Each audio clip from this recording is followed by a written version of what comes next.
ഞാൻ കൈപ്പേറിയ പീഡകൾ സഹിക്കുന്നുവെങ്കിലും ആർദ്രതയുള്ള അമ്മ തൻ്റെ കുഞ്ഞിനെ സംരക്ഷിക്കുന്നത് പോലെ എൻ്റെ കരുണയുടെ മഹത്വം പ്രചരിപ്പിക്കുന്ന ആത്മാക്കളെ അവരുടെ ജീവിതകാലം മുഴുവൻ ഞാൻ സംരക്ഷിക്കും.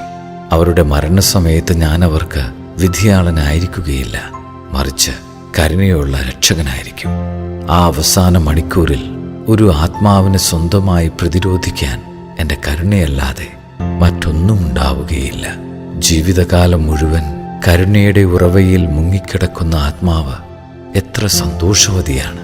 എന്തെന്നാൽ നീതിക്ക് അതിൻ്റെ മേലൊരവകാശവും ഉണ്ടായിരിക്കുകയില്ല. ഇതെഴുതുക.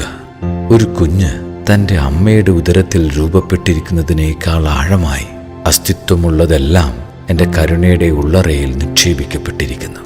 എൻ്റെ നന്മയിലുള്ള വിശ്വാസം എത്ര വേദനാജനകമായി എന്നെ ഇങ്ങനെ ദൈവത്തിന്റെ സ്നേഹത്തിൽ നിന്ന് അകന്നുപോയ മനുഷ്യനെ വീണ്ടും ജീവനിലേക്ക് മടക്കിക്കൊണ്ടുവരിക എന്നുള്ളത് ദൈവത്തിന്റെ രക്ഷാകര പദ്ധതിയുടെ ഭാഗമായിരുന്നു. ദൈവം തന്റെ തന്നെ ഛായയിലും സാദൃശ്യത്തിലും സൃഷ്ടിച്ച മനുഷ്യന് മരണത്തിന്റെ പടികുഴിയിലേക്ക് കടന്നു പോകുന്നത് ദൈവത്തിനൊട്ടും അഭികാമ്യമായിരുന്നില്ല. അവിടുന്ന് അത് ആഗ്രഹിച്ചിരുന്നില്ല. എന്നാൽ മരണത്തിലേക്ക് കൂപ്പുകുത്തിയ പാപത്തിന്റെ അടിമത്തത്തിൽ ആണ്ടുപോയ മനുഷ്യന് ആ ചങ്ങല പൊട്ടിച്ച് പുറത്തു കടന്നു വരിക അവരിൽ തന്നെ അസാധ്യമായിരുന്നു. എന്തുകൊണ്ടെന്നാൽ പാപം ചെയ്യുന്നവൻ പാപത്തിന്റെ അടിമയാണ് എന്ന് തിരുവചനം പറയുന്നു.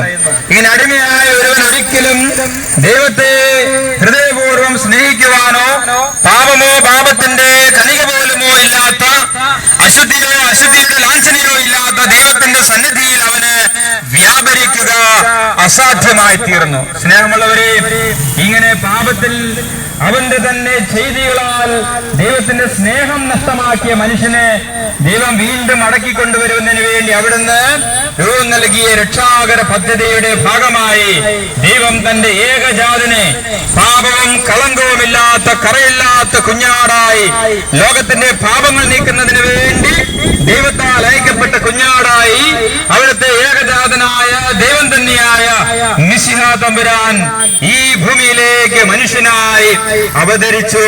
അതാണ് 2000 വർഷങ്ങൾക്ക് മുൻപ് എല്ലാ പ്രവചനങ്ങളുടെയും ആയിരക്കണക്കിന് തലമുറകളുടെ കാത്തിരിപ്പിന്റെ പൂർത്തീകരണമായ പരിശുദ്ധ കന്യകാമറിയത്തിൽ നിന്ന് പരിശുദ്ധാത്മാവിന്റെ ശക്തിയാൽ നമ്മുടെ കർത്താവ് ഈശോ മിശിഹ ഈ ഭൂമിയിലേക്ക് മനുഷ്യനായി അവതരിച്ചത്. ഹല്ലേലൂയ.